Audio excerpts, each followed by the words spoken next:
Welcome back to First Light, the podcast about transformation, how we show up, how we grow, and how we push ourselves to become the best version of who we were meant to be. Today's episode is personal. My guest isn't just a respected trial lawyer. He's become one of my closest friends and one of my most consistent people in my life over the past year. We've run thousands of steps side by side, from dark early morning miles to finish lines that changed us forever. Together, we've tackled marathons, the 4x4 by 48 Goggins Challenge, and most importantly, the ongoing pursuit of physical, mental, and spiritual wellness. Please welcome to First Light, the one and only Ed Ricci.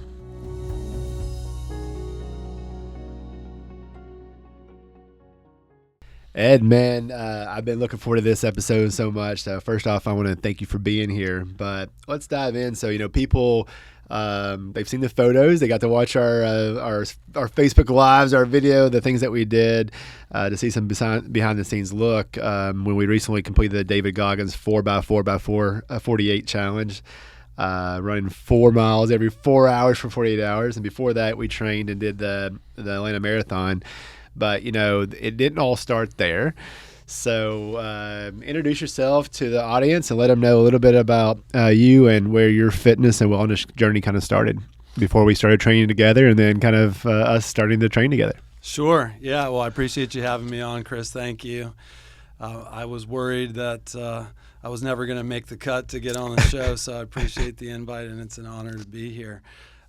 So my fitness journey has sort of been on and off for years. I ran a marathon, I think, back in 2014, but I didn't really train properly for it.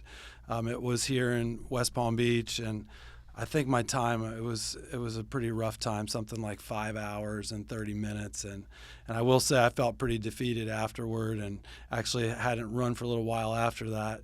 And then a number of years later, COVID hit, and like a lot of people, ate too much, drank too much during COVID, and was just not feeling good about myself. And my brother-in-law encouraged me to run the New York Marathon, so I signed up for that. And my father was ill with Parkinson's, and so I was able to raise money for Parkinson's charity, the Parkinson's Foundation, and for that race, and that gave me a lot of motivation. And I really was just, took it very, very seriously. I stopped drinking during the training and actually thereafter, because I just realized that I wasn't going to be able to wake up early and do all the runs and do what I needed to do. And so, for that, I think I raised something like $17,000 for the Parkinson's Foundation. I came in just under 4 hours, which was my goal. It was like 3:59:47. I didn't even realize I was that close. And I felt great. I was doing great. And so then, I'd heard, just through the grapevine in the legal community about how you had made some big changes in your life. And obviously I didn't know you too well. I knew you just kind of socially through Palm Beach County Justice Association and from being around town and things. And I had seen you a few times when I was running on Island Way, like either in your car and then I started running into you on Island Way itself while you were running. And I was like, hey, geez, we need to, why don't we get together and do a run or what have you? And and then, as you know, the rest is history. So we've been training very consistently since then. So that would have been, I think, maybe just almost about a year ago now. Yeah. Well, there's a lot to unpack, but let's start with the 4x4 by 48 because the Goggins Challenge, I know you hadn't done before, and I remember correctly, this was your idea. So, how'd you get me to commit to it, and why'd you want to do it? And more importantly, talk about the experience of doing the 4x4 by 48 challenge. Sure. So my recollection is a little different. I sort of remember being half asleep one morning running with you saying, oh, it might be nice one day to do that 4x4 by 48. And, we had this shared experience that your mother had Lewy body dementia, which is a Parkinson's related disease. And my father obviously had Parkinson's and passed away from that. And so I think I had just mentioned in passing that we would maybe do that one day. And then next thing I know, you were putting pen to paper and said, hey, not only we're not doing it one day, we're doing it coming up in, what was it, in April, and it's National Parkinson's Day, and check your calendar. What are you doing if you don't have anything on the book? We're doing it that day. And sure enough, I didn't. And, after pleading with my wife and promising her that I would never do this again and to please just bear with me. We sure enough undertook to do this, and it was a wild experience. Well, let's talk about the experience. Let's talk about kind of the mental and physical toll, because for a lot of people thinking about running 4 miles every 4 hours for 48 hours, 48 miles over 48 hours is a lot. But our last 4 miles were our strongest. We ended strong. I think our last mile was actually like a 750 mile, which is insane. But talk about that experience and how mentally it prepared, especially the late night runs. I know for me, the midnight run, that Saturday, Sunday night at midnight, I came over to your house at midnight. We head out, and I remember looking at you saying, "Man, you're gonna have to carry me through this one." Like, I'm tired. I don't have it. And then I remember at 4 a.m. something similar from you. So talk about really the physical and mental toll. Yeah, so this was not like anything we had ever done before. We had, I had run, a few marathons in the past, but mentally, I felt like it required a ton of focus to, just with the timing aspect, the fueling aspect, and it's not as though, we were just taking naps between each one of these runs. I mean, we were also having to live our lives and, shuttle kids places and fulfill other familial responsibilities.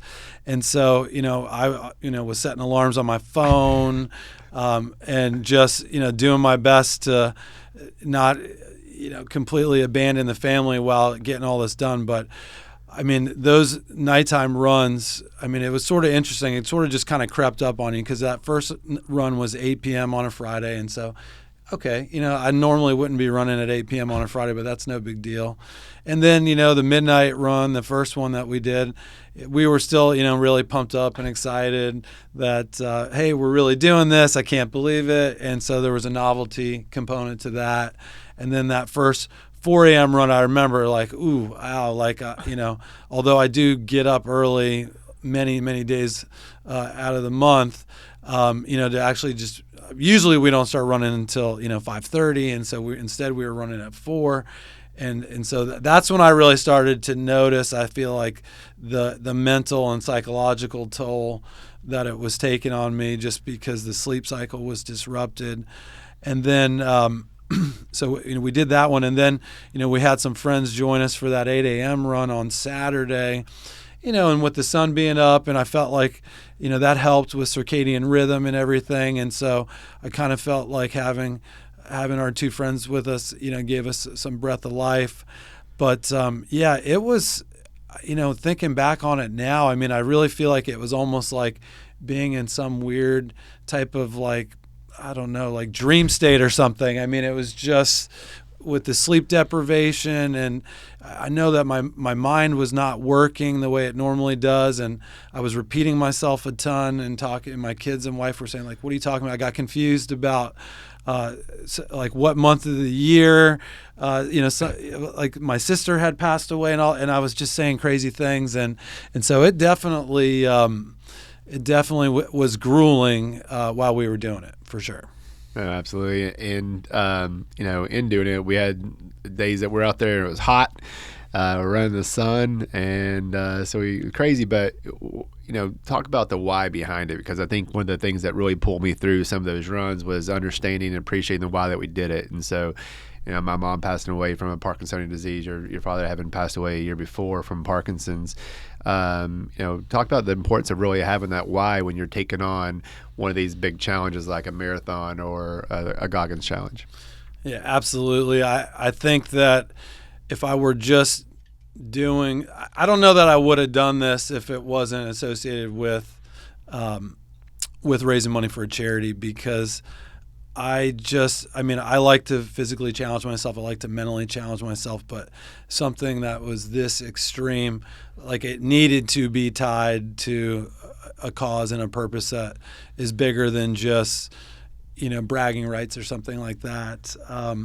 And so, one of the motivations for me just to try to stay fit and doing all this endurance training and stuff was, I watched my sister get sick and die from cancer 2 years ago, breast cancer. That was a rare form, not able to be treated, and that was a real challenge to witness and watch.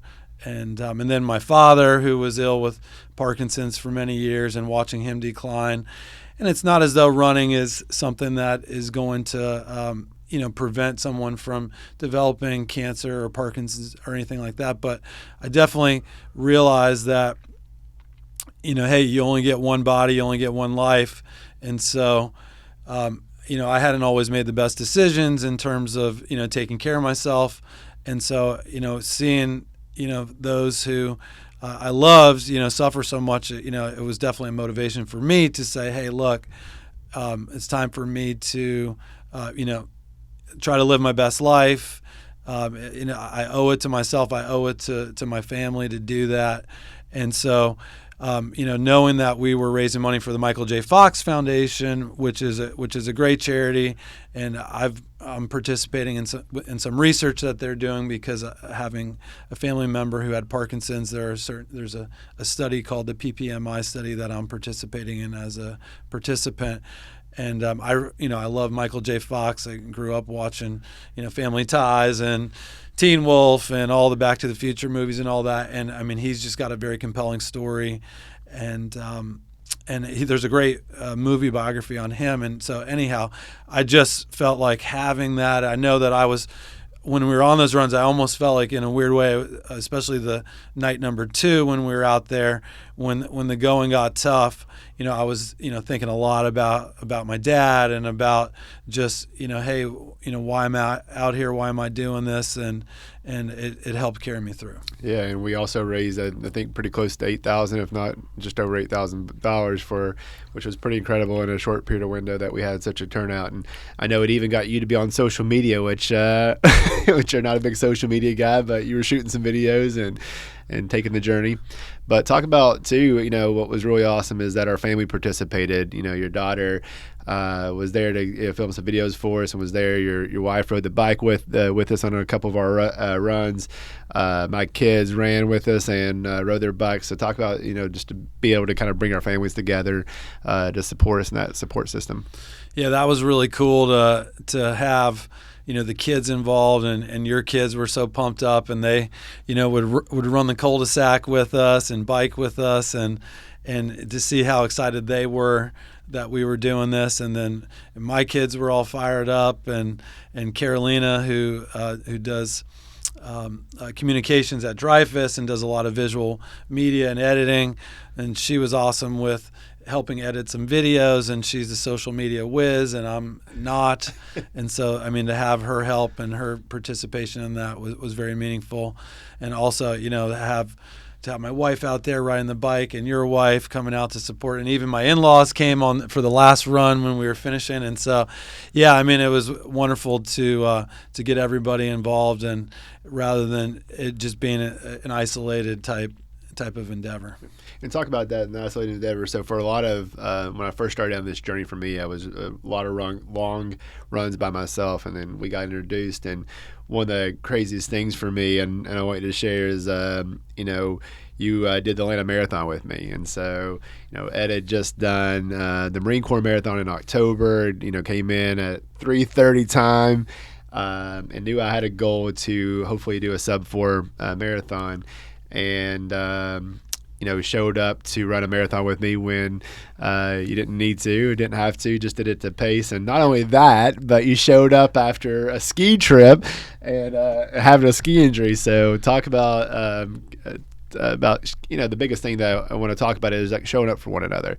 Because that was so impactful for me, that you showed up in such a big way to go run a marathon, to be there for me, to help me achieve that goal, even though you were injured. So talk about that support structure and having someone who shows up. Yeah, so it's training with you has been great. We've been having so much fun, and I feel like when you've got a training partner, that you really get to know each other well, and in a way that you just wouldn't normally get if you were just having lunch here or there. And so, I mean, I knew, how much you wanted to break 4 hours, and I wanted it for you very badly as well. And we had put all those miles in and all that time in.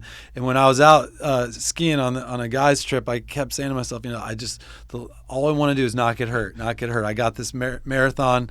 I think I was finishing the trip on a Friday, and the marathon was on a Sunday. So I flew and connected through Atlanta, and then was just staying in Atlanta. So of course, on the last day, my vanity got the best of me, and one of my friends had a GoPro out, and stick a GoPro out, and I'm gonna do something stupid, without a doubt. So sure enough, I'm trying to get around him to get on the GoPro, and we're flying down the mountain, and I thought I was going to make it around him, and he cut in front of me at the last second. It was all my fault, which I admit. And then our skis locked together, and we fell down, and I hit the snow so hard. My chest, I've literally felt like I'd been in a car accident. Like, my chest was in extreme pain, and it hurt to breathe. I was just really, really not feeling good. So I knew better than to get an x-ray before the race, because I figured, well, if I do that, then I'm going to probably not run the race. So anyhow, I just, I said I wasn't going to bail on you. There was just absolutely no way. There was a chance, and I didn't want to even tell you until we met up in Atlanta. I think when we were having dinner the night before, I was like, oh, hey, by the way, something happened. I think I'll be able to finish, but I'm not sure. And so, yeah, it hurt. And we normally talk on our runs, and I could barely talk at all. And I was hurting going into the race, but we finished it. It was a real challenge. The hills on the second half of Atlanta are nothing to be trifled with, and they lived up to their reputation. But it hurt real bad after that race. But I never once regretted showing up and being there, and I was just so ecstatic that we broke 4 hours and that we got it done. And was it the smartest thing to run while injured? Probably not. But hey, I'm doing okay now. So fortunately, no permanent damage was done. Well, the big thing though is that you showed up, and so many times in life we have friends or people who we think are friends, and in your time of need they don't show up, and you showed up, which is always I'll never forget as long as I live. What I want to talk about with you is kind of the discipline. You and I are 5 a.m. Out the door running. We did a 9-mile weekday Wednesday run where I met you at 5:15, and so we have to get up and stretch and all that good stuff. So we're up well before 5 a.m. We spend a lot of time on those roads. But where did that discipline come for you? I know that you're a trial attorney. You're at one of the best firms here in Florida that gets amazing results. You're amazing in the courtroom. But I know it hasn't always been this journey for you, the physical fitness, being up at 5 a.m., all the work that you do. So talk about, where did that discipline come from you? Kind of give that story. Yeah, so that's an interesting question, and thinking back on it. So when I was a junior in high school, my mother's brother, so my uncle, who I was very close with, and we used to fish together all the time, and I looked up to him a lot. He was killed in a jet ski accident, and it was like the weekend before the SATs. I'll never forget, and it was just devastating to me, that loss.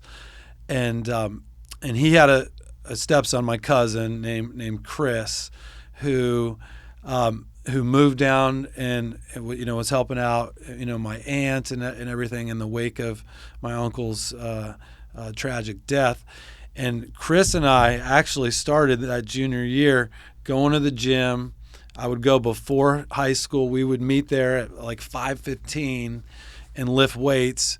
And we did this basically, I don't know, probably for second half of my junior year, all the way through senior year of high school. And I will say, thinking back on it, I remember I would get to school and I had already felt like I had accomplished more than most people were going to do that day. And when I remember getting to school and just being so fresh and alert and just feeling good.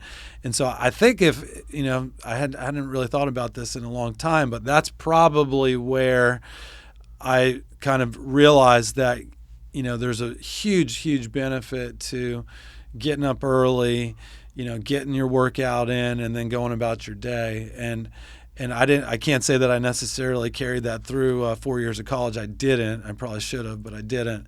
But I mean, that's kind of, I had done it in the past, and I saw what the benefits were, and here we are doing it again. And I think it's, anyone who's wanting to try it, I would suggest, you're not going to not going to necessarily develop a habit in a day, but if you started and you just did it for a week or 2 weeks, and you'd be surprised, I think, at how good you feel.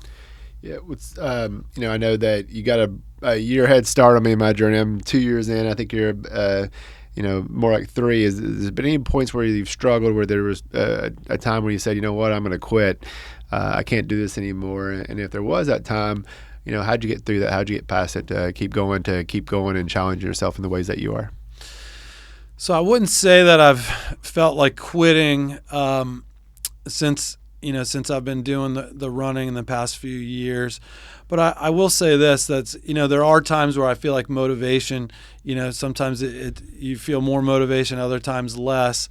And I think what's always important for me is to know what my next goal is going to be, and to be looking into the future and say, hey, where am I, what's the next thing that I'd like to do, and setting a goal that's ambitious, but also, reasonable, because if you set a goal that's, far too ambitious, then you're going to be disappointed. But if you set one that's too easy, then, you're not really going to be motivated to push. So kind of finding that right Goldilocks-esque goal that is just kind of in that sweet spot area, and being honest with yourself about where you are, with your fitness and with your skill level and all that. And then, and figuring out where you want to go and how you're going to get there. So I would say that setting goals is the biggest thing for me for staying motivated.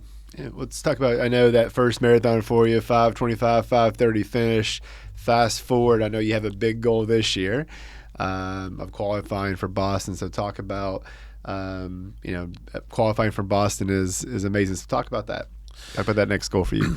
Yeah, so I'm signed up for a race. I'm going to be running the Scranton Steamtown Marathon in October, and I'm excited about it. Hopefully it'll be good weather. It's a smaller race, so it's not like one of these big, like a New York or a Chicago that's going to have 50,000 plus runners. It's a much smaller race, but yeah. I'm shooting for a sub 3:15 marathon time, which would be shaving 15 minutes off my last personal best.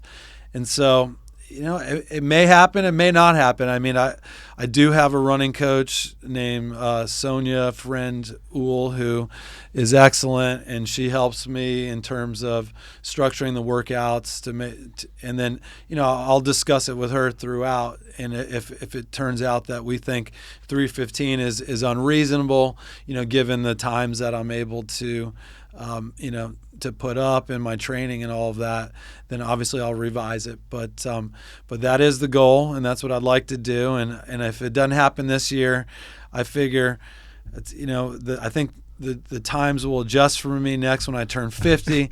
So if it doesn't happen before I'm 50, I'm hoping it'll happen between 50 and 55. But I'm determined to give it my best and to make it happen. And if it doesn't happen this year, I think it's always important to, just be honest with yourself. And if it doesn't happen, obviously I would be a little disappointed, but I'll know that I'm just going to keep working and I'm going to make it happen at some point. Well, I know you, and I know that you're going to get there. But what I want to talk about is that, you don't go from, 5:25 to run, to qualify from Boston overnight. It's a process, and it's been a 3-year journey for you. And so I think that's what's important in sharing is that, change is not always easy. But if you put the time in, you can go achieve that big goal like qualifying from Boston. I know, for example, for me, when I first started on this path, one of my good friends said, hey, let's go run a marathon. And I was like, that's insane. Like, I'll never do that. Now I've done 2. Not only did I do the second one, I did it in sub 4. which is something I didn't think was possible as well. So kind of talk about that fact that, 525 to qualifying for Boston and that journey, and talk about the change that's happened in your life. Sure. Yeah. So, the body is an amazing thing. And if you subject your body to stress, it will adapt to the stress that you put it under. And the change isn't necessarily as fast as you would want it to be, but that's one of the things I think that makes it so rewarding, is that with running specifically, I feel like it's one of the few things that you can do where if you put in the work and you follow the program, you're going to see benefits. You're going to see gains. And that's not true of a lot of things in life where you could, work really hard and not necessarily get see progress or see results that you want. You probably will, but you may not.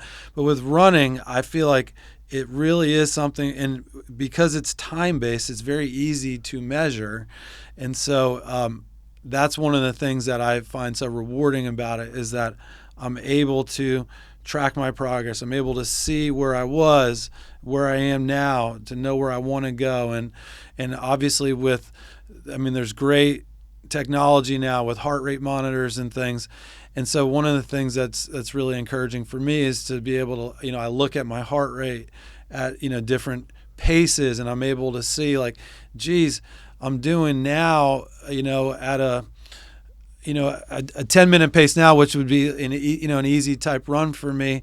I'm doing that, and my heart rate's at like 110. It used to be I was running 10-minute miles, and my heart rate was like 150.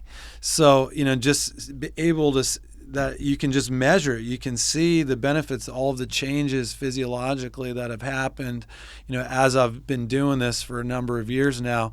It's something that kind of just keeps me going and makes me know that that I, even though I'm 45, almost 46, that I can continue to get better and continue to improve. Well, how has this journey impacted the other areas of your life? I like to talk about the Power Five: your mental, emotional, physical, spiritual, and financial well-being. So how has this journey in fitness impacted the other areas of your life?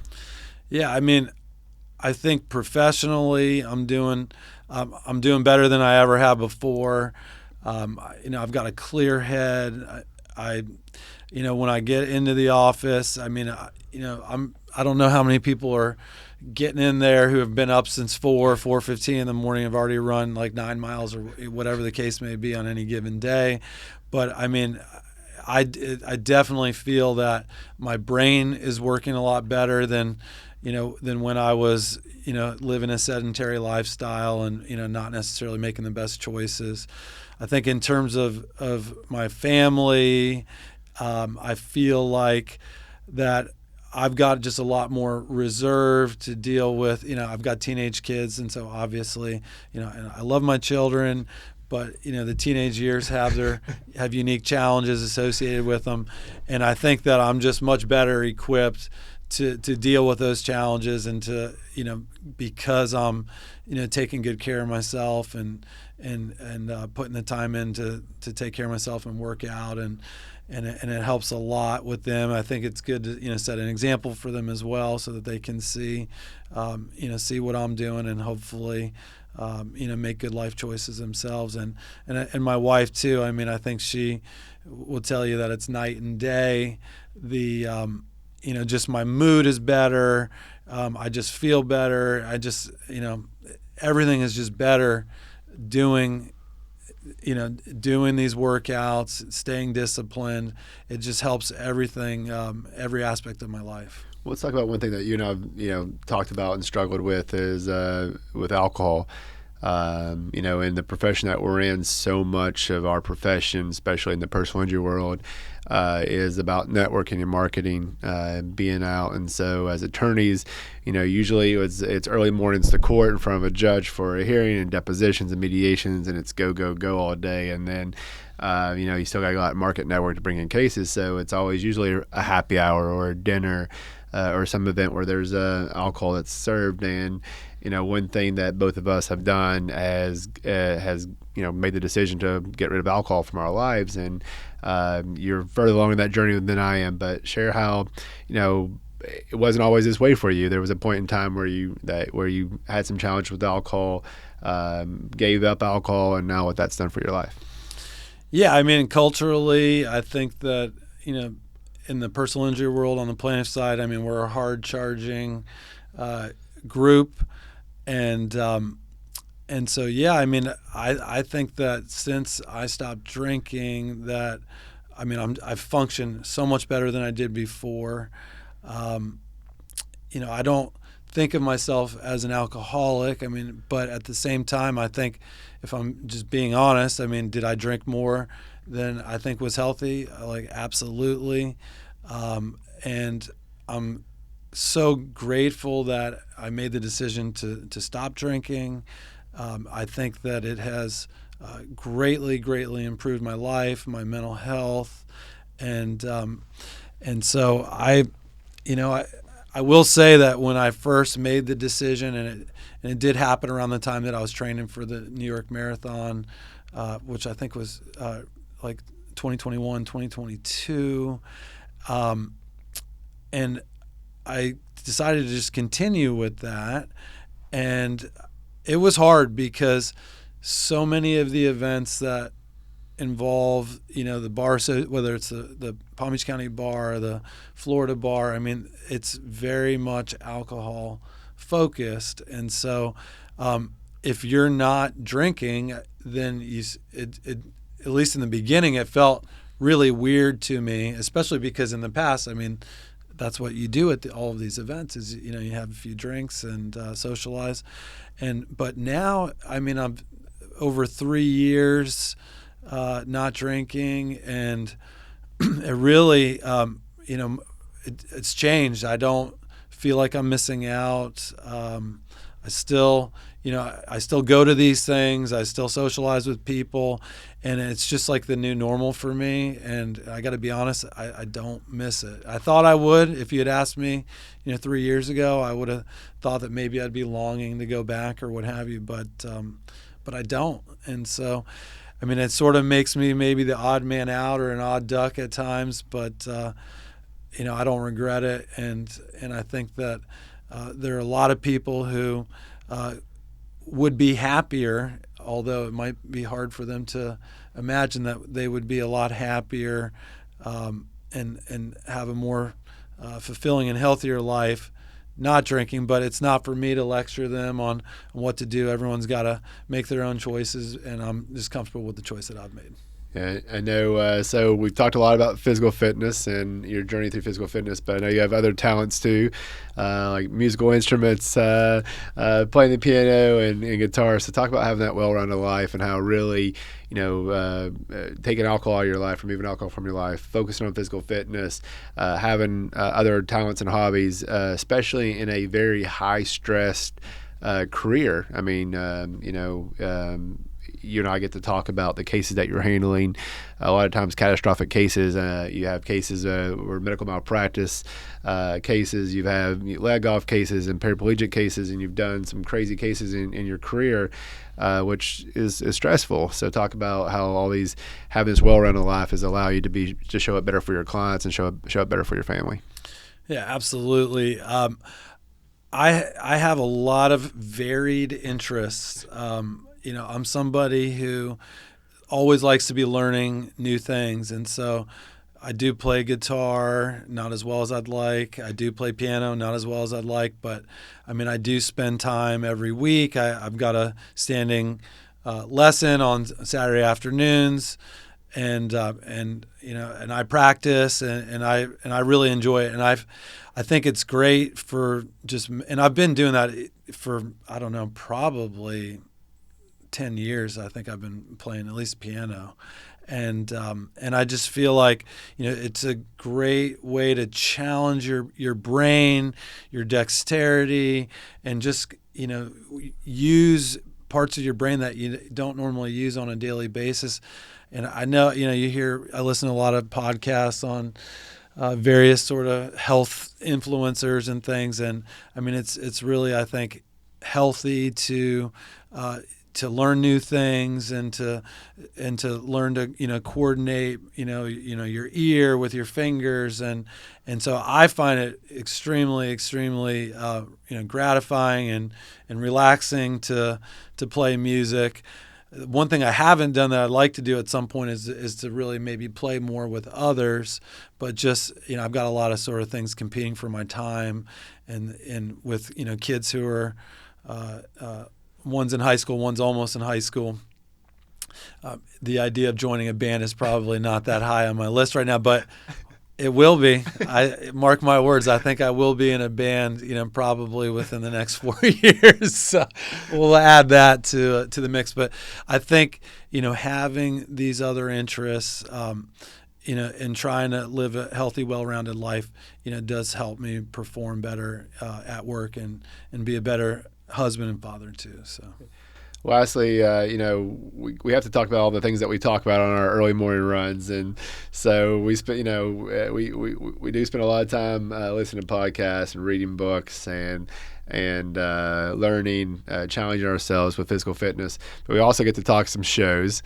So we've followed up on the White Lotus and different shows. So talk a little bit about some of those, some of those crazy early morning conversations. Because what's been so exciting to me in this journey, and what I can say is honestly, there was points in times for me where my motivation did wane, and knowing that you'd be waiting for me at the roundabout or at the gate at 4 a.m. or 5 a.m. whenever we're meeting, kept me going. And then, knowing that we were going to have some fun subjects to talk about, and I was going to be able to laugh and just kind of start my day that way, just has impacted my life in such a way. So, but a lot of people don't see that. They don't, they see the end result. They see that you crossed the finish line of the marathon. They see that you got that sub 4 hours. They see that you did the Goggins challenge, but they don't see all that time that we spend alone at 5 a.m. knocking out that 20-mile run, that 20-mile train run where we hit every bridge in Jupiter. Yeah, literally went over every single bridge in Jupiter. We ran from one side of Jupiter to the other, and everywhere in between. So talk about those runs, but and a little bit about the things that we get to talk about, like the White Lotus. Yeah, I mean to have somebody to train with makes it, I'll be honest, a lot more fun. And it helps provide accountability to make sure that you show up. I can say that, like, if I compare a morning to when I know we're going to meet to a morning where we're not going to meet, I am much more likely to hit the snooze button on a morning where I'm not going to be meeting you to go at the gate at 5:15 or 5:30. I have never hit the snooze button when when I know that we're meeting, not one time. And so, I mean, it helps me. I just jump right out of bed. So, I mean, for those who are looking to, get into endurance training or fitness, I really think if you can find a friend who is interested in doing this with you, it helps a lot. It makes it a lot easier, and it's a lot of fun too. To exercise with a friend is a lot more fun. I mean, I still exercise alone too, and I enjoy that, but it isn't the same. And yeah, so I did watch this season finale of White Lotus season 3 last night, and it was hilarious because you had asked me to try to predict, how it was going to end, and so I had laid out a few different storylines, and I think that it was an awesome ending. I enjoyed it. I don't know if anyone who's listening to this, I don't want to spoil it for them, but I think some of the things that I had suggested might have been even a cooler ending than what it was, but it was it was great. And we talk shows, we talk the law, we talk our cases. I mean, we give each other advice about family stuff, just struggles, successes. So it's been really great. And I've never really, other than what I mentioned in high school when I trained with my cousin, I've never really had somebody that I trained with consistently. And I think it's made a big difference in terms of keeping me motivated. So. Yeah, I know our wives joke that we spend more time with each other than we do with our wives, which may be true sometimes. But hey, I want to thank you for being on the show, talking about your physical fitness challenge, sharing your journey. Because I know that I've been inspired by you. I know that you've really helped change my life in a big way. And I know that those listening today will also be inspired and hopefully change their lives because of your story. Well, I appreciate it, Chris. Thanks for having me. And now I can, all of our mutual friends, I can finally tell them that you invited me on. They said, when are you going to get on Chris's podcast? I was like, I don't know. I think Chris talks to me enough on these runs. He doesn't want to talk to me on a podcast. But yeah, no, it's been great to be here, and I appreciate it. Thank you. Ed, I just want to say thank you for showing up, for staying committed, for being a brother on this journey. You've inspired me, and I know this conversation will inspire everyone listening.